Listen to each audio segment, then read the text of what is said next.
Holy crap, that new Murder Drones teaser. Just wow. Originally, I was going to make a video about GlitchX itself, sharing some thoughts and opinions about stuff like Saberspark channeling his inner Bob Barker. But then Glitch decided to drop a teaser for the last 2 episodes of Murder Drones Season 1 at the end of the Liam Vickers AMA segment. You know what that means! It's time for some random weirdo to overanalyze this teaser, that random weirdo being myself. I'm literally writing this script as GlitchX's Roundtable segment is ongoing, so this'll end well. First, we're going to need to wait until the spring of 2024 for these episodes to drop. On the one hand, I want Glitch and Liam Vickers to make these episodes as amazing as they can, and if that amazingness comes with the price tag of needing to wait until at least March, so be it. On the other hand, we're gonna need to wait until at least March. Time to find some more Murder Drones fan games to talk about, I guess. Or some more indie animation projects. Say, how good is Long Gone Gulch? Alright, on to the teaser itself. Much of it was clips from the first 6 episodes, overlaid with a bunch of random voice lines from those episodes. But then there was this. Thanks for giving me the planet, friggin' idiot. I'm pretty sure this is new. In other words, if you were to go through every single episode of Murder Drones, you won't hear this line being spoken in any of them.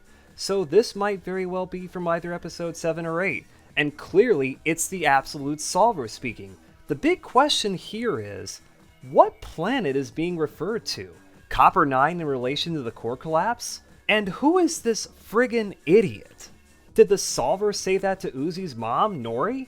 Was that Nori herself speaking with the solver's voice? Or was that the solver saying that to Tessa in relation to Earth before spawning a black hole in the Earth's core? Maybe the solver fully takes over Uzi at some point, making her say that.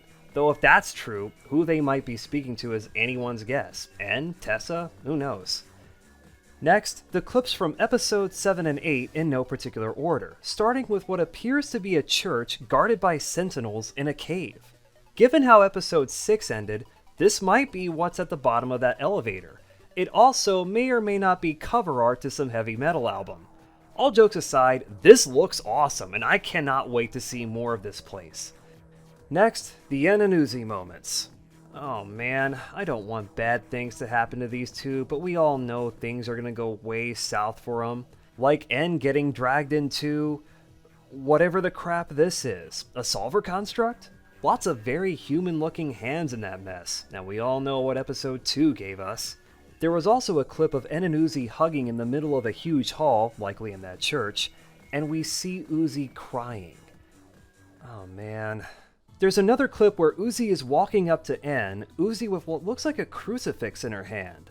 Uzi and En start holding hands, and then Uzi, possibly under the influence of the solver, starts trying to break En's hand, possibly in retaliation to En cutting off her hand at the end of episode 6. Oh yeah, Uzi's hand's been repaired. Cool. Now about that crucifix.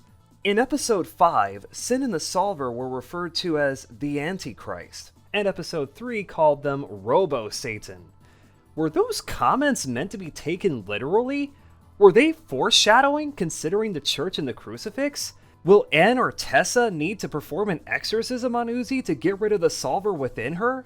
If these episodes have one or more references to the film The Exorcist, I'm sure some of you will be dusting off your dad's vinyl copies of Mike Oldfield's Tubular Bells.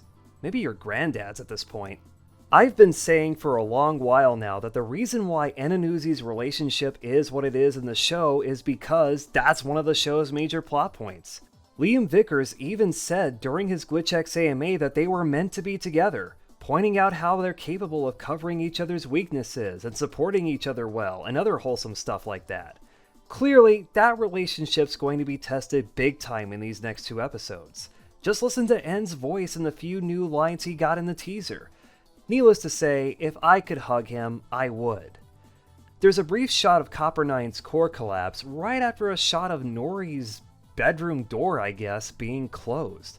As someone who wants to see more of Nori and her backstory, I'm all for this. Uzi might find out how much her mom absolutely sucked as a person. Also, that's a human hand on that door, not a drone's hand. Remember, drones only have 4 fingers on their hands. We might get to see Nori and the Solver causing the core collapse in a flashback. If there's one thing I feel like I can say for sure, it's that based off what we saw in that teaser, episodes 7 and 8 will be brutal. Emotional tearjerkers even. I know I just said this a few moments ago, but man, if I could hug Ann and Uzi, Wait, where was Tessa in those new clips? What about everyone's favorite undead Russian cannibal technomage, Doll? What will they be up to in these next 2 episodes? At least we'll have plenty of time to speculate and get ourselves ready for the sheer amount of heartbreak I'm sure those episodes will have. In the meantime, thank you for watching, and if you enjoyed this, please consider doing all the typical supporting people on YouTube things. Subscribing, ringing that bell, liking the video, all that stuff. If you want, you can toss some money at me through my Patreon and Ko-fi. Links to those are in the description. Now if you'll excuse me, I gotta grab a ticket for the Nori hype train.